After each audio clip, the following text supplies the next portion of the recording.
Hey, yo yo yo, salut les turfeuses, salut les turfeurs, bienvenue pour un nouveau pronostic de Benoît Requin. Ok, place au pronostic du quintet du lundi 10 avril, direction Compiègne pour le prix de la Rochelle. Steeplechase, 3800 mètres, 14 partants, car le 4 est non partant, réunion 1, course 2, indice de confiance 2 sur 5.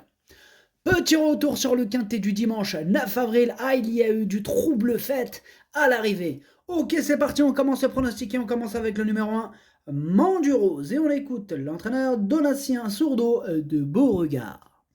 Mondurose est difficilement engageable. Elle détient une valeur assez haute sans avoir le potentiel pour les courses principales. Néanmoins, j'essaye de la courir à bon escient. Je la crois capable de bien faire, mais elle doit porter du poids pour cette course de rentrée. Maintenant, elle me semble en belle condition au travail, elle peut bien courir d'emblée. Eh bien, ce numéro 1, c'est tout simplement mon préféré et je l'ai installé en tête. Ce numéro 1, Okinere. On passe au numéro 2, Historien. Et on écoute Nicolas de La Jeunesse. Historien a effectué une rentrée correcte. Il avait besoin de courir et semble être bien monté en condition depuis. Lundi, il va se présenter en bonne forme et j'espère qu'il pourra accrocher une bonne place. C'est un ancien très bon cheval qui a connu des ennuis de santé. À cette valeur, je crains que ce soit trop juste pour pouvoir jouer la victoire dans cette catégorie. Eh bien, ce numéro 2, c'est lui mon gros regret, c'est mon cheval de complément en cas de non-partant. Ce numéro 2, Kokai. On enchaîne avec le numéro 3, Harmonie Dene, et on écoute Gabriel Linders. Harmonie Dene n'a pas été marquée par sa chute, survenue en début de parcours dans le Président. Elle n'a plus à faire ses preuves sur le steeple de Compiègne, toujours aussi bien, je la présente avec des ambitions légitimes. Eh bien, ce numéro 3 fait partie de mes préférés, je l'ai gardé très haut en deuxième position. Ce numéro 3, Watashi no Libameno Okiniri. On enchaîne avec le numéro 4 qui est non partant, on a dit. Du coup, on passe direct au numéro 5, Raffles Liaison, et on écoute Patrice Quinton. Raffles Liaison est irréprochable depuis ses débuts, c'est un bon sauteur qui devrait être compétitif dès son retour à la compétition. Il a passé un bon hiver et sa condition physique est satisfaisante. Il découvre le tracé de Compiègne, mais cela ne devrait pas le déranger. J'en attends un bon comportement.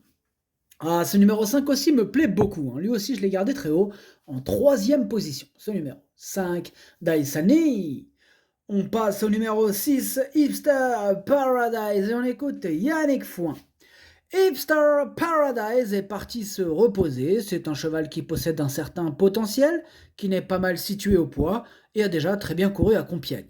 Cependant, cela reste une rentrée, et je crains qu'il ne manque de compétition. Il me semble en bonne forme le matin, mais face à des adversaires plus affûtés, il m'est difficile de le recommander chaudement. Eh bien, ce numéro 6, lui en revanche, je ne l'ai pas retenu, mais c'est quand même un regret, c'est mon deuxième cheval de complément en cas de nous partons, attention. Ce numéro 6, Domenico Kai. On enchaîne avec le numéro 7, Starvina, et on écoute Madame Stéphanie Jaffrelot-Bedon. Starvina est courageuse et va faire de son mieux.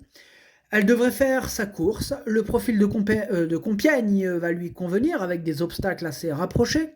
J'espère qu'elle fera une belle course et qu'elle ne sera pas trop brillante durant le parcours afin de pouvoir finir. Alors moi ce numéro 7 je ne l'ai pas retenu mais il est en plein milieu de ma petite liste des possibles troubles faits, on va lui accorder une petite note de méfiance. Ce numéro 7, Kiken. On passe au numéro 8, Champagne Mystery et on écoute Noël George. Champagne Mystery est top. Il s'était bien comporté l'année passée dans un handicap à haute taille. Il effectue sa rentrée, mais je pense qu'il a sa place dans les 5 premiers. Moi, il me plaît bien ce numéro 8, je l'ai gardé assez haut en quatrième position. Ce numéro 8, Yomi. On passe au numéro 9, Peace Garden, et on écoute Joseph Vanagière. Peace Garden a encore besoin d'acquérir de l'expérience, surtout dans ce genre de course, auquel il prend part pour la première fois. Il est très bien et je serai content de le voir se placer. Alors ce numéro 9, lui je ne l'ai pas retenu, par contre il est à l'arrière de ma petite liste des possibles troubles faits. Ce numéro 9, Kiken. On passe au numéro 10, Galop du Large, et on écoute Mademoiselle Camille Pelletier. Galop du Large a eu droit à du repos après ses victoires canoises. Actuellement, il semble revenir en très belle forme. Avec une valeur revue à la hausse, on est obligé de monter de catégorie. Maniable, le tracé de Compiègne ne devrait pas le déranger et j'espère qu'il pourra nous montrer qu'il a le niveau pour bien faire dans cette catégorie. On en escompte une bonne prestation.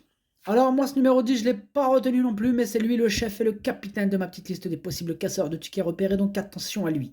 Ce numéro 10, Kiken.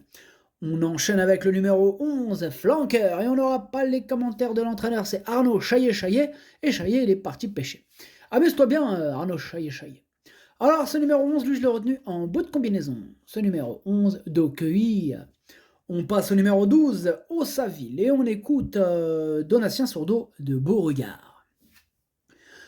Ossaville fait pratiquement toutes ses courses. À cette valeur, c'est tentant d'essayer à ce niveau, bien que le lot soit de bonne facture.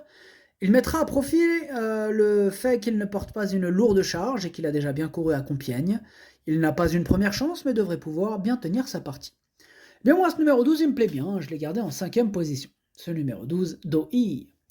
On passe au numéro 13, Atrix Sivola, et on écoute mademoiselle Anne-Sophie Paco. Atrix Sivola est tombé en dernier lieu dans le prix Luther 3 à Auteuil après avoir confondu un Auxerre avec une haie. Il a fait une erreur de jugement, c'est dommage. Tout va bien, hein, il est en forme. Cela dit, il me semble pris trop haut sur l'échelle des valeurs et je n'ai pas le choix des engagements. Il fera de son mieux. Moi, ce numéro 13, je ne l'ai pas retenu. Ce numéro 13 est caqueux. On passe au numéro 14, Blackfield, et on écoute Michael Mekam.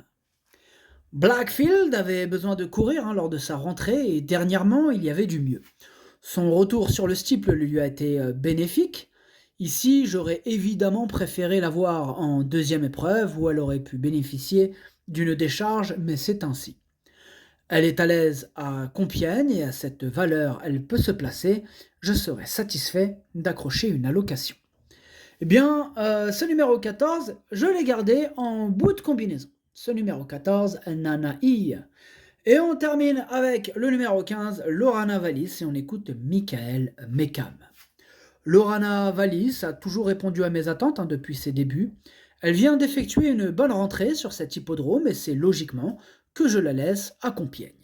Maintenant, à l'image de mon autre pensionnaire, j'aurais préféré la voir évoluer en 2e épreuve, même si elle progresse au fil du temps. En première épreuve, ce sera plus dur. Elle aussi essaiera de se placer. Eh bien, moi, je l'ai retenu, ce numéro 15. Sachez que c'est lui, le 8e de mon pronostic. Le pronostic, d'ailleurs, ça donne As, 3, 5, 8, 12, 11, 14. Merci d'avoir suivi cette vidéo. N'hésitez pas à mettre un pouce bleu si la vidéo vous a plu. Pour accéder à tous mes tickets pour la course du Quintet, rendez-vous directement en description de la vidéo. À jouer avec modération. Bonne chance. Chopez-le-moi. Ciao.